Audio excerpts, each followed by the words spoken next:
Class 11th और 12th के student, आप सभी का स्वागत है नरेशन के वीडियो लेक्चर सेकंड में। इसके पहले हम फर्स्ट लेक्चर पढ़े थे नरेशन के और आज हमारा दूसरा वीडियो लेक्चर है।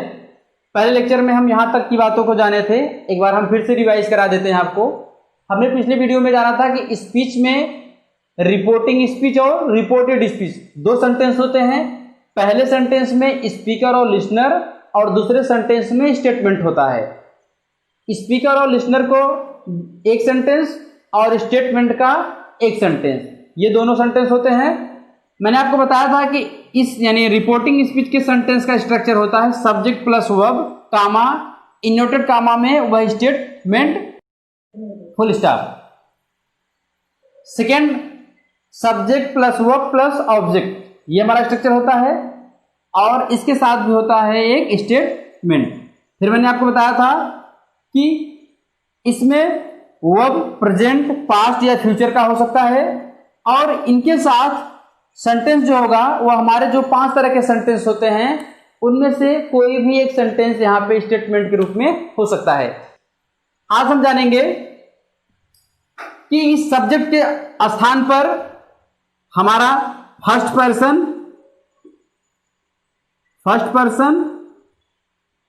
का आई और वी। फर्स्ट पर्सन कौन आते हैं? आई और वी, यानी कर्ता के स्थान पर आई या वी, इन दोनों में से कोई भी कर्ता कार्य कर सकता है। यदि फर्स्ट, और मैंने कहा था कि फर्स्ट पर्सन ऑब्जेक्ट का भी काम कर सकता है, फर्स्ट पर्सन सब्जेक्ट का भी काम कर सकता है और ऑब्जेक्ट का भी काम सकता है। यदि ऑब्जेक्ट काम करेगा तो वह ऑब्जेक्ट के स्थान पर ऑब्जेक्ट के रूप में आएगा। जैसे आई का ऑब्जेक्ट क्या होता है? मी, यहाँ पे मी के रूप में आएगा। यदि बी को हम यहाँ पे लाना हो ऑब्जेक्ट रूप में तो बी का ऑब्जेक्ट होता है अस। ठीक है। फिर मैंने आपको बताया था कि सब्जेक्ट के स्थान पे सेकेंड पर्सन का जो है सब्जेक्ट का काम कर सकता है। सेकेंड पर्सन क्या आता है? यू, यहां पे यू सब्जेक्ट काम कर सकता है। यदि यू को हम ऑब्जेक्ट के स्थान पे ले जाएं तो यू का ऑब्जेक्ट यू ही होता है। ठीक है। और मैंने बताया था कि थर्ड पर्सन भी सब्जेक्ट काम कर सकता है। तो थर्ड पर्सन में कौन कौन आते हैं? थर्ड पर्सन में प्रोनाउन और नाउन दोनों आते हैं। प्रोनाउन में कौन कौन से?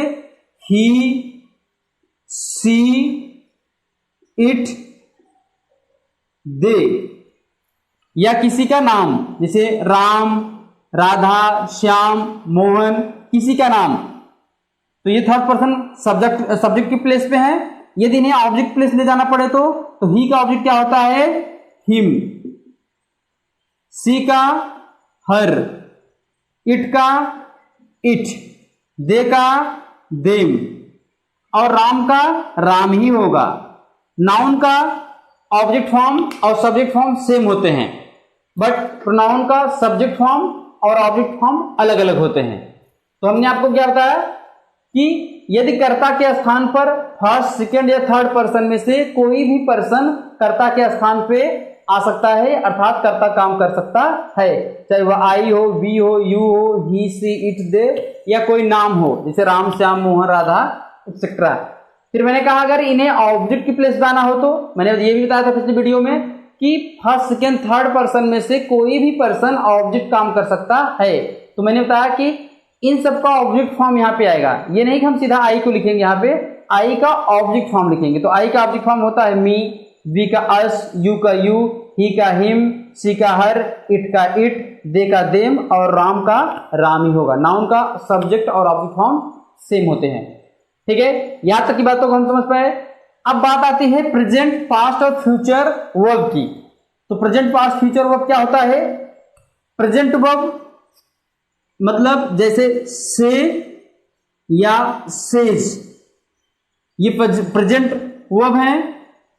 सेड ये पास्ट वर्ब है। सेल या विल, से यह फ्यूचर वर्ब है। प्रेजेंट वर्ब के रूप में से या से जा सकता है, पास्ट वर्ब के रूप में सैड, फ्यूचर वर्ब के रूप में सेल या विल से आ सकता है। सेल से या विल से आ सकता है। अब आगे देखते हैं सेंटेंस में। असर्टिव सेंटेंस, इसका स्ट्रक्चर आपको मालूम है। इसका स्ट्रक्चर होता है subject plus verb plus object. Interrogative का स्ट्रक्चर क्या होता है? WH plus helping verb plus subject plus verb plus object. अब यहां पे जो वर्ब होगा वह मेन वर्ब के रूप में होगा। यहां जो वर्ब होगा वह आप लिख सकते हैं मेन वर्ब के रूप में, ठीक है। WH फिर helping verb, subject, main verb, object का। इंपरेटिव का मैंने आपको बताया था कि इंपरेटिव का फॉर्मेट होता है वर्ब प्लस ऑब्जेक्ट, ठीक है। एक्सक्लेमेटरी सेंटेंस का फॉर्मेट होता है व्हाट या हाउ प्लस एडजेक्टिव या adverb plus noun plus verb. या एक्सक्लेमेटरी जो वर्ड होते हैं वह प्लस असर्टिव सेंटेंस का फॉर्मेट। ऑप्टेटिव क्या होता है? में plus subject plus verb plus object. ये इन सेंटेंस के फॉर्मेट होते हैं जिन पे सेंटेंस स्ट्रक्चर तैयार किए जाते हैं, यानी सेंटेंस बनाए जाते हैं। आप यहां तक की बातों को नोट कर लीजिए, फिर मैं आगे आपको बताता हूं। देखते हैं, क्योंकि स्पीच दो तरह के होते हैं, डायरेक्ट स्पीच और इनडायरेक्ट स्पीच। तो डायरेक्ट से इनडायरेक्ट बनाते समय हमें किन किन रूलों का ध्यान रखना होगा, उन रूलों पर हम डिस्कस करते हैं। चलिए, मैंने आपको बताया था कि डायरेक्ट स्पीच के दो पार्ट होते हैं, रिपोर्टिंग स्पीच और रिपोर्टेड स्पीच। और जब आप इनडायरेक्ट बनाओगे तो इनडायरेक्ट में भी दो पार्ट होते हैं, रिपोर्टिंग क्लास और रिपोर्टेड क्लास। अब आप पूछेंगे सर रिपोर्टिंग स्पीच तो रिपोर्टेड स्पीच होता है, ये रिपोर्टिंग क्लास और रिपोर्टेड क्लास क्या है? ठीक है, मैं आपको बताता हूं। जब डायरेक्ट स्पीच में हम पढ़ते हैं तो डायरेक्ट स्पीच में रिपोर्टिंग स्पीच के एक सेंटेंस जिसका फॉर्मेट होता है सब्जेक्ट वर्ब ऑब्जेक्ट या सब्जेक्ट वर्ब होता है। रिपोर्टेड स्पीच का एक फॉर्मेट होता है सब्जेक्ट वर्ब ऑब्जेक्ट जिसका एक सेंटेंस होता है। अर्थात डायरेक्ट स्पीच में दो सेंटेंस होते हैं। यही दो सेंटेंस जब हम इनडायरेक्ट में कन्वर्ट करते हैं तो वह दोनों सेंटेंस मिलकर एक सेंटेंस बन जाता है।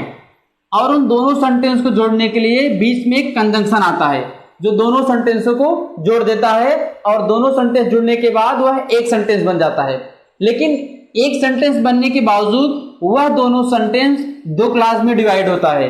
एक को हम कह सकते हैं रिपोर्टिंग क्लास और दूसरे को कह सकते हैं रिपोर्टेड क्लास, क्योंकि जब दो सेंटेंस एक में मिलते हैं यानी कंबाइंड हो जाते हैं कंजंक्शन के द्वारा, तो वह दोनों सेंटेंस एक ही सेंटेंस कहलाते हैं, बट उन दोनों सेंटेंस में दो क्लास पाए जाते हैं। तो इसलिए हम इसको स्पीच कहेंगे, क्योंकि इसमें दो सेंटेंस हैं अलग अलग, इसलिए हम इसको रिपोर्टिंग स्पीच और रिपोर्टेड स्पीच कहेंगे। जबकि ये दोनों सेंटेंस जब इनडायरेक्ट में कन्वर्ट होते हैं, चेंज होते हैं, तो ये दोनों एक साथ मिलकर एक सेंटेंस बन जाते हैं एक कंजंक्शन की सहायता से, और फिर इन्हें हम रिपोर्टिंग क्लास और रिपोर्टेड क्लास के नाम से जानते हैं। आप इसे मेन क्लॉज या सबऑर्डिनेट क्लास भी कह सकते हैं। एग्जांपल से देखते हैं। जैसे अगर हम एग्जांपल बोल दें, जैसे ही said to me, comma inverted comma Ram is learning English, inverted comma बंद, फुल स्टॉप। ठीक है, अब देखिए यहां पे he said to me, ही क्या है? सब्जेक्ट, said क्या है? वर्ब, और ये टू मी ये क्या है? ऑब्जेक्ट। ठीक है, अब आगे देखते हैं। राम क्या है? सब्जेक्ट, इज लर्निंग क्या है? वर्ब, और इंग्लिश क्या है? ऑब्जेक्ट। तो एक ये सेंटेंस हुआ और ये सेंटेंस हुआ। यहां पे दो सेंटेंस बने हुए हैं, आप देख रहे हैं। ठीक है, डायरेक्ट स्पीच में एक रिपोर्टिंग स्पीच का सेंटेंस है, दूसरा रिपोर्टेड स्पीच का सेंटेंस है। जब हम इसे इनडायरेक्ट में कन्वर्ट करेंगे तो कैसे होगा? देखिए, हो जाएगा he told me that Ram was learning English।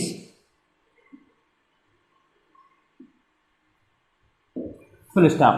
अब आप देखिए ये पूरा क्या है, एक सेंटेंस हुआ। ये पूरा क्या हुआ, एक सेंटेंस हुआ। ठीक है, ये पूरा एक सेंटेंस हुआ।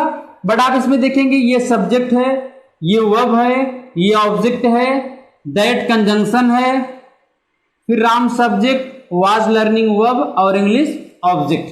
तो मैंने आपको कहा था कि डायरेक्ट स्पीच के रिपोर्टिंग और रिपोर्टेड स्पीच के दो अलग अलग सेंटेंस जब हम इसे इनडायरेक्ट बनाते हैं तो ये दोनों एक कंजंक्शन की सहायता से आपस में कंबाइंड हो जाते हैं, जुड़ जाते हैं और ये दोनों जुड़कर एक सेंटेंस बनाते हैं। और ये दोनों जब एक सेंटेंस बनाते हैं तो इन दोनों सेंटेंस को यदि डिवाइड करते हैं तो इतने तक, तो ही टोल्ड मी तक को हम क्या बोलेंगे, रिपोर्टिंग क्लॉज। क्या बोलेंगे, रिपोर्टिंग क्लॉज। ठीक है, रिपोर्टिंग क्लॉज बोलेंगे। और दैट से लेकर इंग्लिश तक हम बोलेंगे रिपोर्टेड क्लास। क्या बोलेंगे, रिपोर्टेड क्लास। ठीक, तो आपको समझ में आया ना कि डायरेक्ट स्पीच में रिपोर्टिंग स्पीच और रिपोर्टेड स्पीच होता है, जबकि इनडायरेक्ट में रिपोर्टिंग क्लास और रिपोर्टेड क्लास होता है। ऐसा क्यों, क्योंकि दोनों सेंटेंस कंबाइंड में होने के कारण यह एक सेंटेंस बन जाता है और दोनों सेंटेंस के मध्य एक कंजंक्शन होता है और इस कंजंक्शन के कारण ये दोनों का सेंटेंस कंबाइंड हो जाते हैं। इसलिए एक सेंटेंस को हम रिपोर्टिंग क्लास कहते हैं और दूसरे को रिपोर्टेड क्लास। ठीक है, आप इसको नोट कर लीजिए, फिर मैं आगे आपको बताता हूं। दूसरे पॉइंट में हम क्या देखेंगे, यदि रिपोर्टिंग स्पीच के सेंटेंस में सब्जेक्ट प्लस वर्ब के स्थान पर प्रेजेंट का वर्ब से या सेज, कामा, इन्वर्टेड कामा में subject plus verb plus object यानी दूसरा सेंटेंस है, या फिर दूसरा क्या होगा type, subject plus say to या says to plus object, comma, inverted comma में subject plus verb plus object, inverted comma बंद, फुल स्टॉप। ठीक है, एग्जांपल में देखिए, मैं दिखाता हूं आपको एग्जांपल। देखिए, जैसे मैं कह दूं राम सेज, यहां राम क्या हो जाएगा, सेज। ठीक है, क्योंकि राम सिंगुलर है इसलिए यहां पे सेज आएगा। यहां अगर प्लूरल होता तो यहां पे से आता। ठीक है, Ram says, comma, inverted comma में he is learning English, inverted comma बंद, फुल स्टॉप। ठीक है, अब इस डायरेक्ट स्पीच के सेंटेंस को अगर हमें इनडायरेक्ट करना होगा तो आगे मैं दूसरे सेंटेंस का भी जो दूसरे फॉर्मेट लिखा हूं उसका भी देख लीजिए। अगर यहां पे होता, मान लीजिए दे से to me, comma, inverted comma में he is learning English, inverted comma बंद, फुल स्टॉप। अब इन दोनों सेंटेंस को, यानी इस एग्जांपल को और इस एग्जांपल को अगर हमें इनडायरेक्ट में करना हो तो कैसे करेंगे, फॉर्मेट पहले देखेंगे। यदि यह आएगा यहां पे तो हो जाएगा सब्जेक्ट प्लस से या सेज। ठीक है, उसके बाद यहां पे कंजंक्शन आ जाएगा दैट। उसके बाद फिर हम लिखेंगे यहां पे subject plus verb plus object.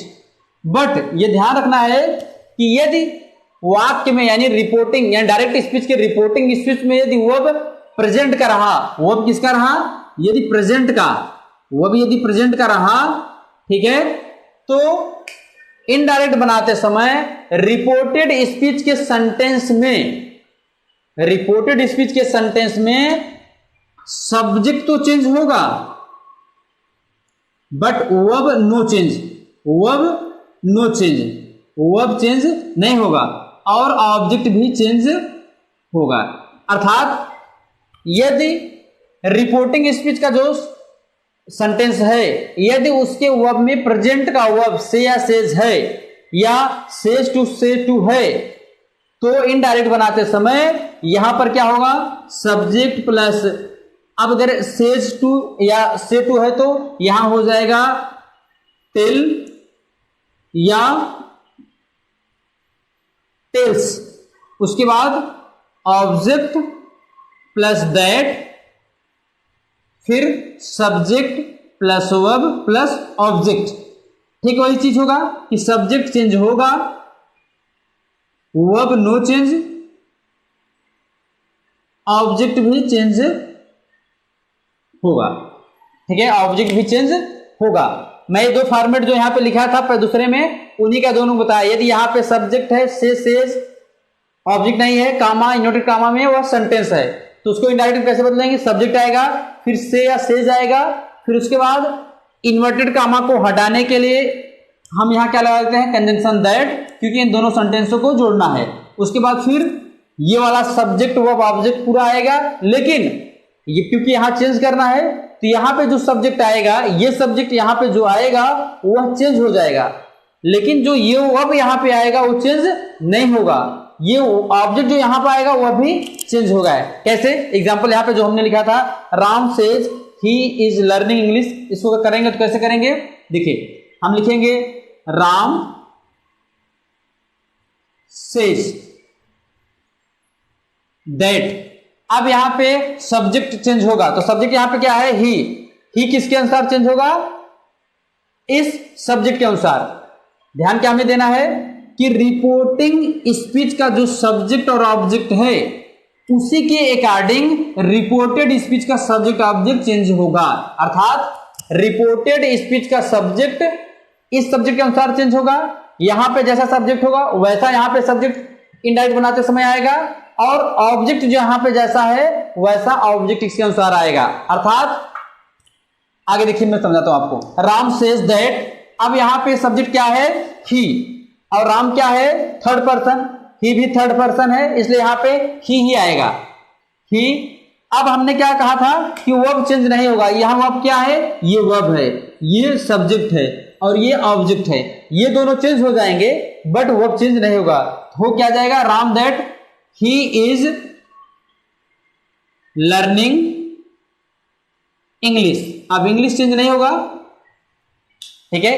Object कब चेंज होता, जब यहां पे कोई प्रोनाउन होता तो वो चेंज हो जाता, क्योंकि नाउन सेम होता है, ठीक है। तो Ram says that he is learning English, यहां पे इज लर्निंग इसलिए नहीं चेंज हुआ क्योंकि यहां पे वो अब क्या है, प्रेजेंट का है। दूसरा एग्जांपल भी सेम देख लीजिए कैसे होगा, हो जाएगा दे टेल या टेल्स, ऑब्जेक्ट लिखेंगे, ऑब्जेक्ट क्या है, मी, दैट ही है तो ही इज लर्निंग इंग्लिश, ठीक है। इसका क्या हो जाएगा, ही इज लर्निंग इंग्लिश।